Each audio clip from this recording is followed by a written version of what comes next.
హనుమంతుడు తన శక్తులు అన్ని ఎలా కోల్పోయాడో మీకు తెలుసా? హనుమంతుడు సూర్యుడిని మామిడి పండు అనుకుని మింగబోతుండగా ఇంద్రుడు తన వజ్రాయుధం హనుమంతుడి మీద వదులుతాడు. దాంతో హనుమంతుడు చనిపోతాడు. అప్పుడు దేవుళ్ళు అందరూ వచ్చి హనుమంతుడిని బ్రతికించి అనేక శక్తివంతమైన వరాలు ప్రసాదిస్తారు. ఆ తరువాత వాయుదేవుడు హనుమంతుడిని ఇంట్లో వదులుతాడు. ఇన్ని వరాలు ఉన్నా కూడా హనుమాన్ చిన్న పిల్లవాడు కదా, ఆయన కోతి లక్షణాలతో విపరీతమైన అల్లరి చేసేవాడు. పెద్ద పెద్ద ఏనుగుల తొండాలను పట్టుకుని వాటిని గిరిగిరా తిప్పి గాలిలోకి విసిరేసి గాలిలోకి ఎగిరి ఏనుగును పట్టుకుని మళ్లీ కింద పెట్టేవాడు. మామిడి తోటలను ధ్వంసం చేసి పండ్లను తినేసేవాడు. కొండలను పగలగొట్టి బంతులులాగా ఆడుకునేవాడు. తపస్సు చేసుకుంటున్న మునుల వస్త్రాలను చింపడం, కమండలాలని పగలగొట్టడం, చిన్న చిన్న రాళ్లు వాళ్ళ మీద విసరడం, ఇలాంటి ఎన్నో అల్లరి పనులు అన్ని చేసేవాడు. ఒక రోజు హనుమంతుడు మాతంగముని ఆశ్రమంకి వెళ్లి అక్కడ తపస్సు చేస్తున్న వారిని విసిగిస్తూ చివరికి మాతంగముని మీద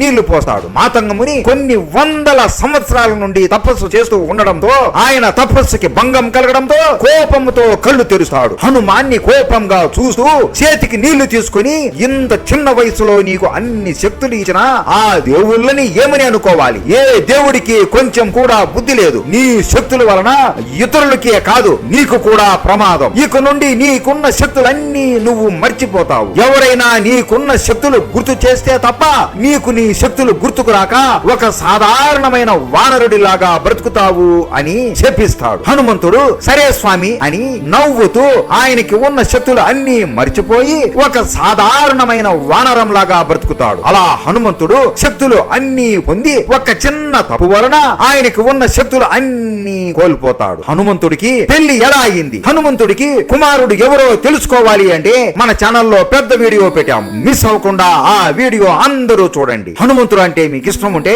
జై బజరంగబలి అని కామెంట్ చేయండి. జై బజరంగబలి.